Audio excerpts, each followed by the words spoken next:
warahmatullahi wabarakatuh.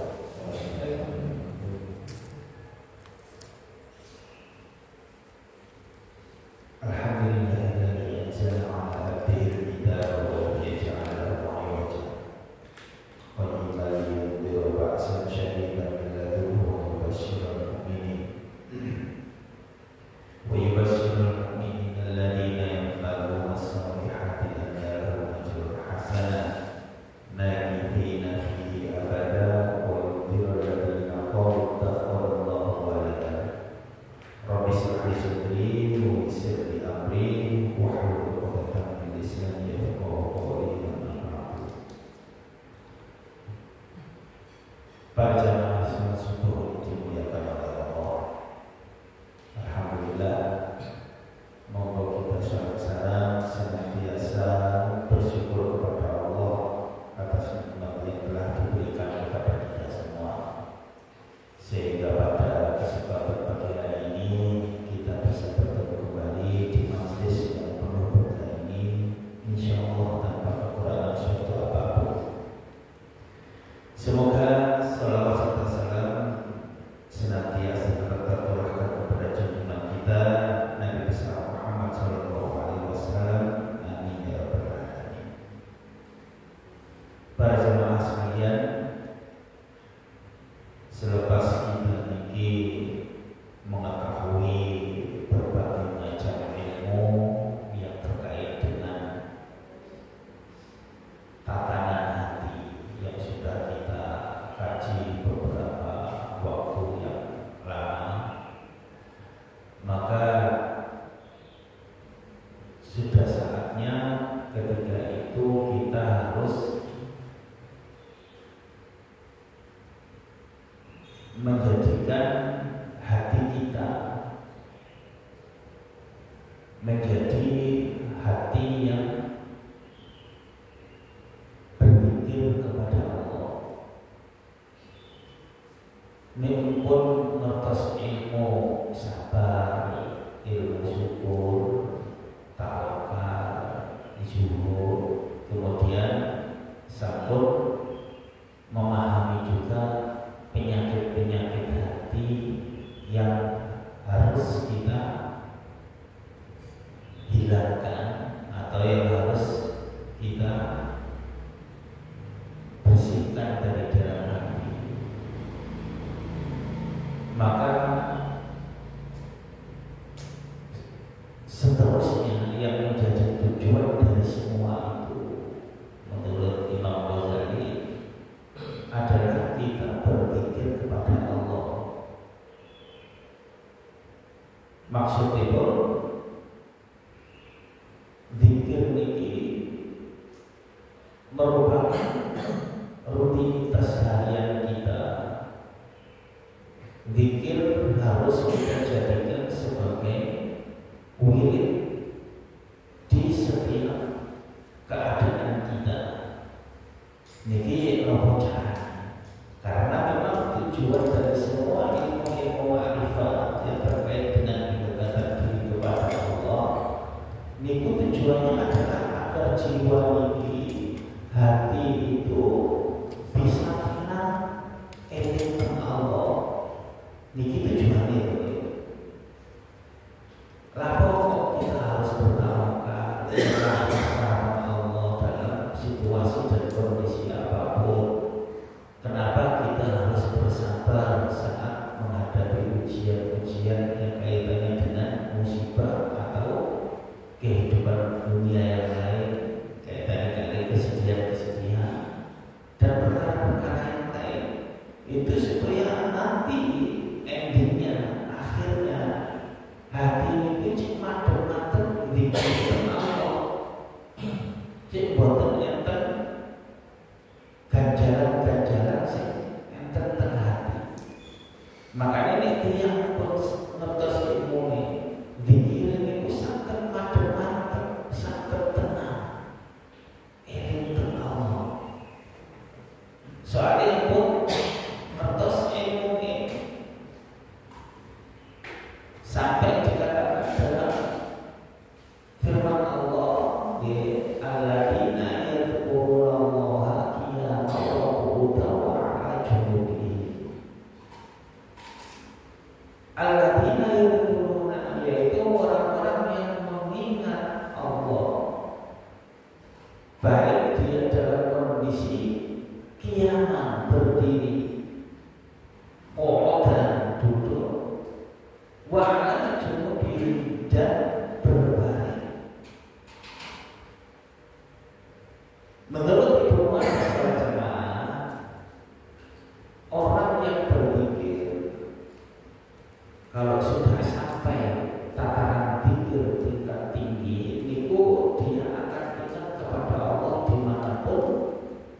dia berada dalam kondisi apapun, piyambake niki nopo nggih piyambake niki aktivitas niki semuanya adalah zikir. Yo berdiri ini zikir, lugoe yo zikir, arep turune utawa leyeh-leyeh atau berbaring di suatu tempat, umpamanya di tempat berbaring, nggih berzikir. Ini dilakukan baik ketika dia berada di darat, di laut, di udara, ataupun dimanapun dia berada. Niki merupakan sesuatu yang harus kita jadikan perhatian. Jenengan harus ingat, harus mengerti, harus memahami apakah zikir yang sudah diberitahukan oleh Allah yang kaitannya dengan zikir yang seperti ini. Ingat kepada Allah dalam kondisi apapun yang kita lakukan itu sudah mampu kita lakukan atau belum. Nek dereng ya kita harus menjadikan atau melatih zikir itu sampai menjadikan zikir itu adalah nafas dari kehidupan kita. Niki puncak ibadah, niki pokoknya tujuan kita itu melatih riyadhatul nafsi, melatih untuk memperbaiki hati, menjernihkan hati. Tujuan itu nggih supaya zikir itu tenang. Elingan Allah itu wis gak kira noleh nadi-nadi, gak kira digodha karo kepentingan dunia, soalnya dhewe wis belajar syukur. Gak digodha karo ini dengkine atine sehingga sibuk karo urusan ini menungso. Gak ribet karo tanah nang dunya, soalnya dhewe wis ngerti nek tanah nang dunya iku ora ono manfaate. Sehingga pikiran itu wis terganggu atau penyakit hati dan perkara-perkara yang lain. Nah ini kalau sampaikan sebatas kita semua memahami bahwa sebenarnya yang mau yang ini ngaji wis pirang tahun itu tujuannya ya ini nanti demi cek jenengan saged dikir tenan ngucapno kalimat la ilaha illallah niku mendarah daging, atau mengucapkan zikir-zikir yang lain yang dianjurkan oleh Rasulullah Muhammad SAW untuk dibaca, itu tenang hati itu gak tergoda oleh bisikan-bisikan hawa nafsu yang senantiasa enten. Para sedaya niki tujuan dari kita belajar menata hati pada apa yang sudah kita lakukan pada kajian subuh setiap Sabtu di masjid ini. Ini tujuan. Kalau ini memberikan satu hadis atau dua hadis agar kita ini semangat untuk melatih zikir. Nopo kaitannya kali zikir niku, di antaranya hadis yang terkait dengan anjuran untuk berzikir kepada Allah itu adalah salah sebuah sabda Rasulullah Muhammad SAW yang terkait dengan hadis qudsi. Allah Azza wa Jalla berfirman dalam hadis qudsi, ana inda dhanni abdi bi wa ana ma'ahu hina yadhkuruni. Yang artinya aku itu menurut prasangka hambaku, wa ana ma'ahu, dan aku kata Allah ma'ahu bersama dia, hina yadhkuruni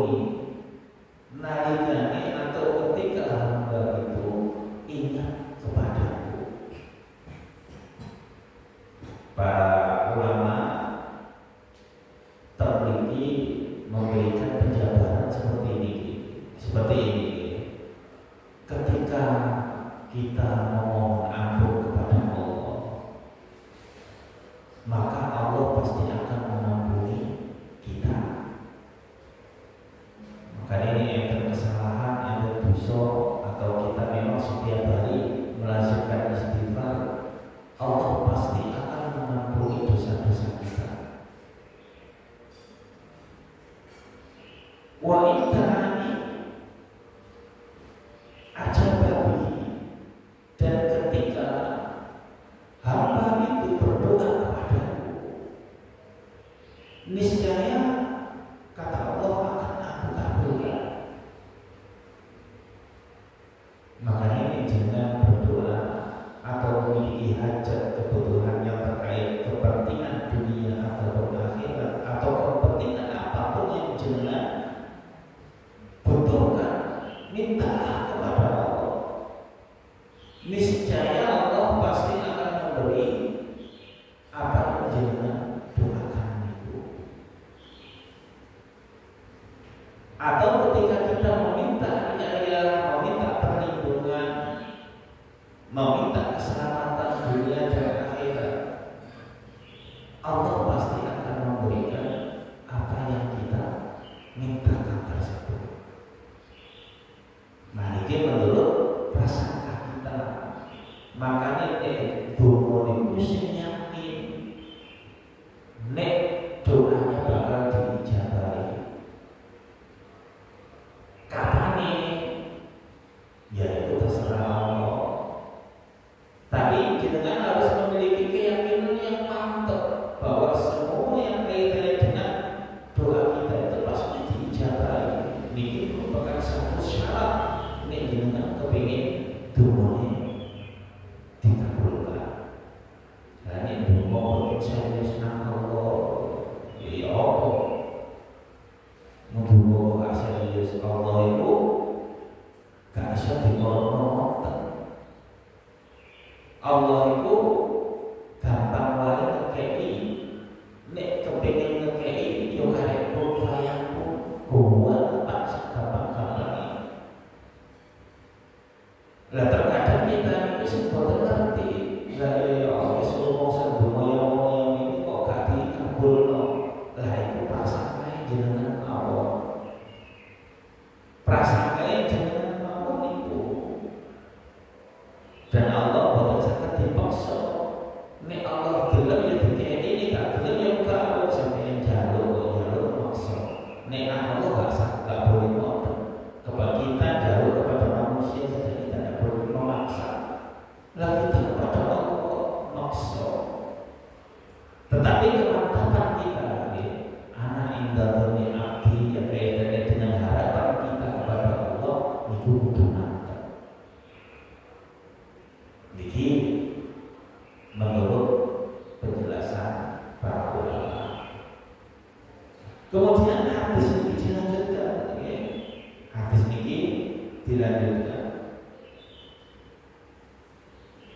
Indakarni fi nafsi, indakartuhu fi nafsi, wa indakarni fi ma khairun minhu, dakartuhu fi ma inhu khairun minhu, wa indakarni fi ma dakartuhu fi ma khairun minhu, maka inhu khairun minhu.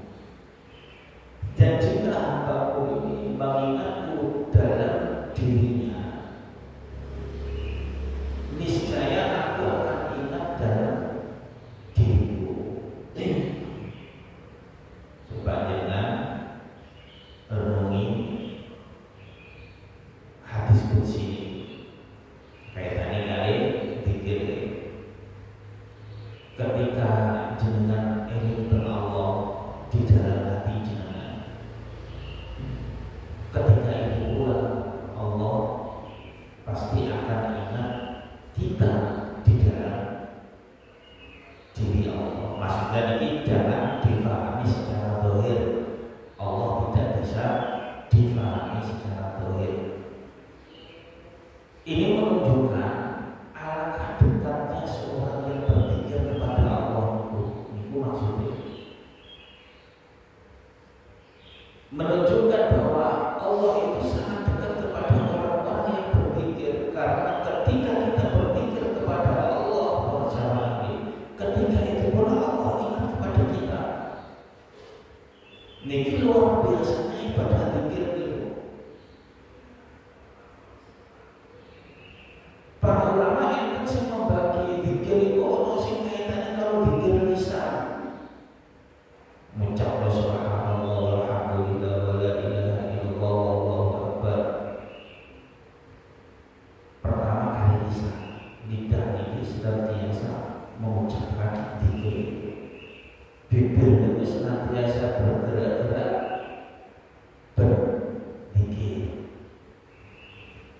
Niki dia enten riwayate. Niki dia memang zikir yang dianjurkan oleh Rasulullah sebagai bentuk awal dari zikir kita, supaya apa para jemaah? Zikir yang kita biasakan dengan lidah kita, dengan bibir kita, itu nanti lama-kelamaan akan merasuk ke dalam hati. Nek wis dikir kok sampai hati, gak ada diucap maupun jenengan wis dikir nanti, wis ini terbukti-bukti. Lah makanya kan dikir sejarahnya para ulama ini lebih dalam mana, yaitu dikir batin, dikir jiwa, dikir bawah sadar. Sing wis iki memang kerteke atine, tekade nopo-nopo niku wis eling teng Allah mawon. Niki tingkatan sing paling dhuwur. Enten sing ngarani ambekane iku dikir. Saking khusyuke nang dikir. Terus ambekane wis ambekan dikir ini wis jalan Allah mawon. Wis gak eling apa-apa.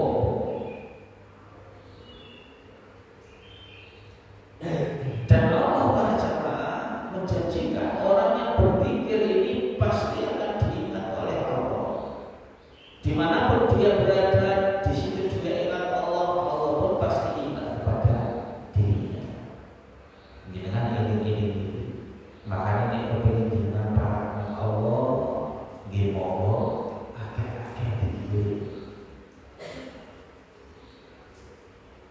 Latihannya biasa pertama itu dihitung si Kanjeng Nabi niku nggih boten larang dikir dihitung niku. Enten tiyang sahabian itu dikir dihitung supaya duwe target. Hitungan-hitungan nggih boten enten batasane. Dan memang niki yang meriwayati bahwa keluarganya berbeda Ustaz. Wah, sahabat itu dikir. Para sahabat soleh itu dikir itu dihitung. Ini bukan masalah apa-apa, tapi untuk target. Ada yang itu dikiri subhanallah alhamdulillah wala itu bisa 1.000, gak 100 biasa. Istighfar paling ke 10.000. Ya wis urip digawe dikir lho pancene urip iku tujuane dikir. Bahkan dengan dikirnya dia bisa beraktivitas. Niku keutamaan. Jenengan tingali enten tiyang sing dodolan somai tapi nggowo nopo niku tasbih digital ngitung dikire. Setiap ngitung ngedoli wong niku dikiri subhanallah alhamdulillah.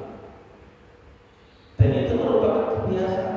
Jenengan tingali tiyang sing temu pasar timbangane nglamun, timbangane pikiran itu digawe mikir perkara-perkara sing melayang-layang ngoten itu gak jelas karo itu. Lah aku digawe mikir. Dan ini merupakan target Umar bin Khattab ketika berjalan menuju Baitul Maqdis. Niku perjalanannya itu dibuat tidak hanya sekedar mikir lihat-lihat, tapi digawe Quran, digawe mikir. Gantian kalau sahabat sih numpak unta, untuk ini, ayo mereka ahli Imran, untuk Ismail ahli Imran, sampai lu untuk gantian, sampai mau Al-Baqarah untuk Ismail gantian terus. Jadi menghabiskan waktu yang kaitannya kali waktu-waktu yang didahului niku dijadikan sebagai atau dihabiskan dengan cara menggunakan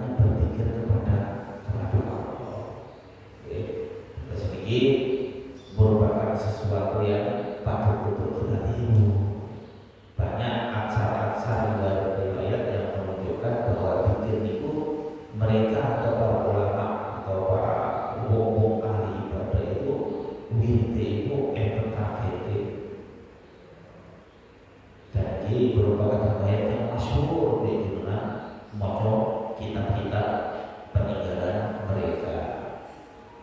Kalau kita mau kalau kita sakit, wallahu a'lam bishawab. Tetapi enten sesuatu yang harus kita jadikan kebiasaan.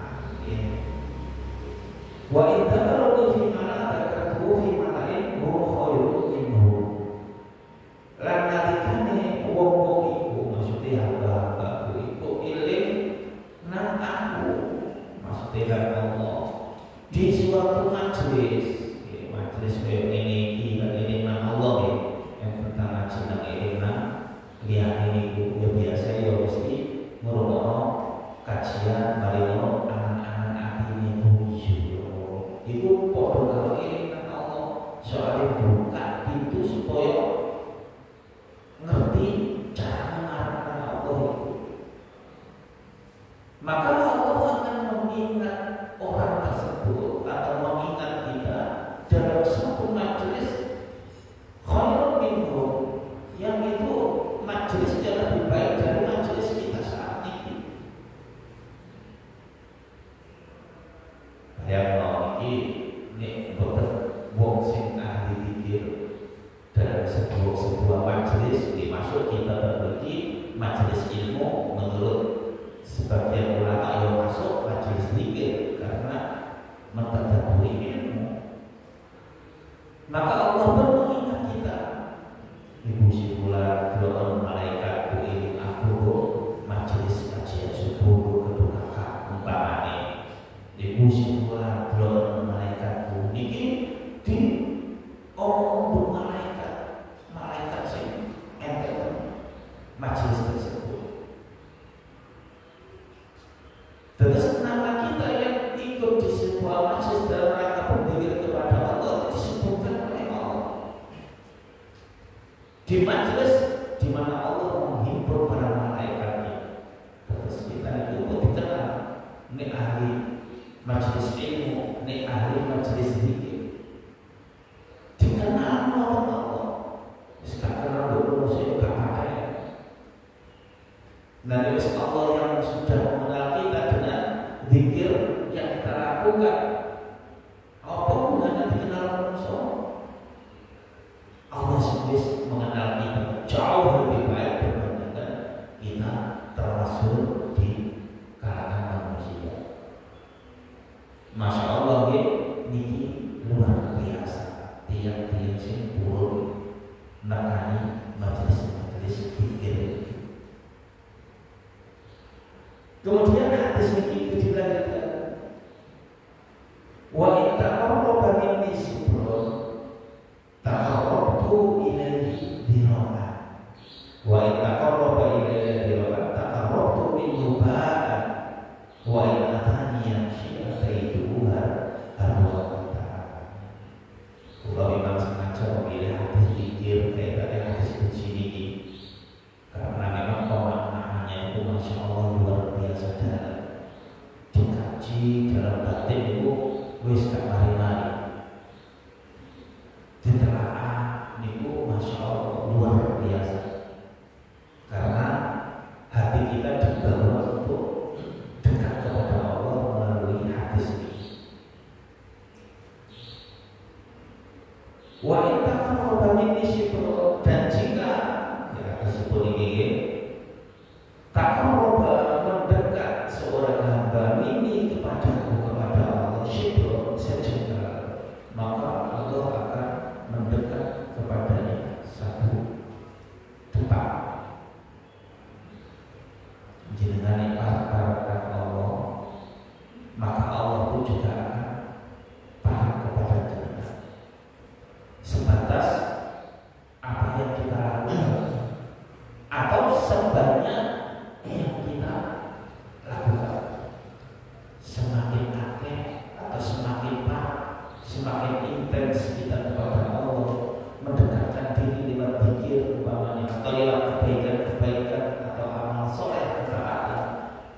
Sejak kita mendekat kepada Allah, satu doa Allah akan dekat kepada kita. Ketika kita mendekat kepada Allah satu hasta atau satu doa, maka Allah akan berdekat kepada kita satu hasta. Bahkan yang terakhir di sini disebutkan bahwa tadi yang syiat itu harwata. Dan ketika hambaku itu mendekat kepadamu dengan cara berjalan yang berjalan, aku akan mendekat kepadanya sambil harwata.